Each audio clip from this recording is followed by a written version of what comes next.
Bemidji State football has rewritten their postseason history book over the past 4 years. In 2021, they won their first playoff game. In 22, they hosted their first playoff game. And last year, they hosted their first ever second-round playoff game.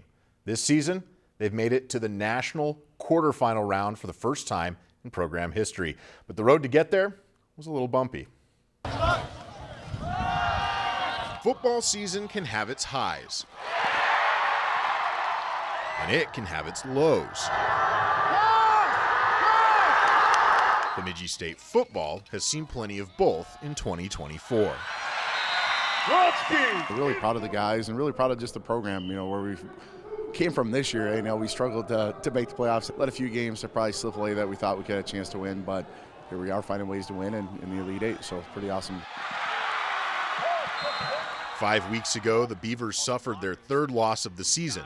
They were 5-3, and the opportunity of making their fourth straight playoff appearance had all but vanished. He's going to go the distance. Yeah, especially after that Winona game, is us as a collective, as a team, to be able to tune that out, because that's all you hear. That was all the outside noise. Oh, they dropped their third game. But we all knew what our potential is, and if we win out, we're going to give ourselves a shot.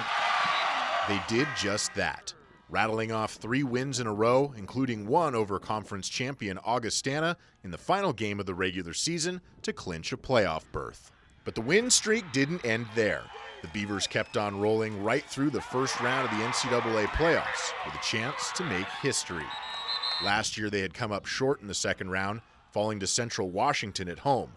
This year, they did not falter. After that Colorado game, I was super emotional along with a lot of other guys because everybody's worked so hard to get to this point, and it's good to see it actually come out. And those losses, if anything, those helped us. Honestly, if we went undefeated, I don't know if we're at this point right now. It's that extra boost that it gave us to project us to this point in the season. I think it's helped a lot. Now, the Beavers are in uncharted territory, the NCAA quarterfinals. But it will be against a familiar foe, conference rival Minnesota State. It's a blessing, man, honestly. Everything from here on out is a blessing.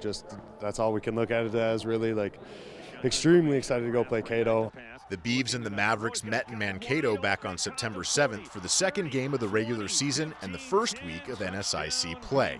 That night, the Mavs hit a field goal as time expired to win 31-29. Just another in a string of heartbreaking losses to BSU's in-state rival, who have won 5 in a row over the Beavers. The last 4, all by 3 points or less. They did a good job. They finished drives. They had some things schemed up against us. And I think we were pretty novice to this scenario. At that point, we had a lot of different guys playing. But right now, I think we've come a long ways on that side of the ball. Our offense really controlled the game, and sadly, we just let them down through different series of just letting them march down and score on us. So throughout the season, we've built up our defense. We've gotten ready, and I think we're ready to just handle it differently. So on Saturday, Bemidji State will not only have their shot at revenge, but also to continue mapping their course through uncharted territory. That adds a lot to it. It's a lot more different than this past couple rounds.